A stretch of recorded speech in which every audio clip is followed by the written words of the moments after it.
Dholka town police સ્ટેશનના ભેટાવાડા ગામેથી degree વગરના bogus ડોક્ટરને ઝડપી પાડતી એસઓજી અમદાવાદ ગ્રામ્ય પોલીસ મહાનિરીક્ષક શ્રી વિધિ ચૌધરી સાહેબ અમદાવાદ રેન્જ તથા જિલ્લા પોલીસ વડા શ્રી ઓમપ્રકાશ જાટ સાહેબ નાઓએ અમદાવાદ ગ્રામ્ય જિલ્લામાં ડિગ્રી વગરના બોગસ તબીબો પકડી પાડી કાયદેસરની કાર્યવાહી કરવા માટે સૂચના આપી। आप देख रहे हैं देश का विशाल नेटवर्क इंडिया टीवी लाइव, सच्चाई की सही आवाज।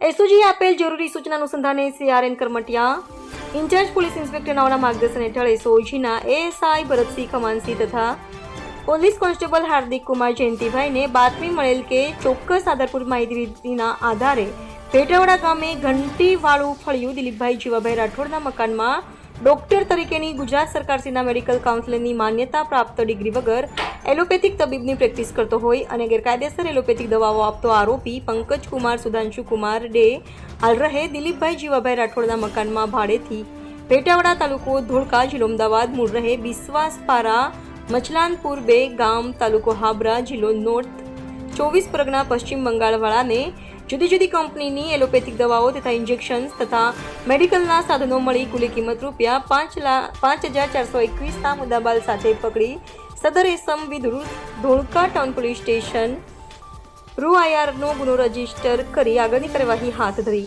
આ કામગીરીમાં ઇન્ચાર્જ પોલીસ ઇન્સ્પેક્ટર આર.એન. કરમટિયા તથા પોલીસ ઇન્સ્પેક્ટર એ.એન. જાની તથા એએસઆઈ ભરતસિંહ ખુમાનસિંહ તથા assistant head constable Dilipsinh Parbatsinh Ramdevsinh Bhavsinh Mahavirsinh Hemantsinh તથા assistant police constable Anilkumar Kavaji Hardikbhai Jayantibhai नाओ જોડાયેલા હતા। देश और प्रदेश की खबरों के लिए अभी सब्सक्राइब कीजिए इंडिया टीवी लाइव, साथ ही बेल आइकन को दबाना बिल्कुल ना भूलें, जिससे सबसे पहले खबर आप तक पहुंच सके।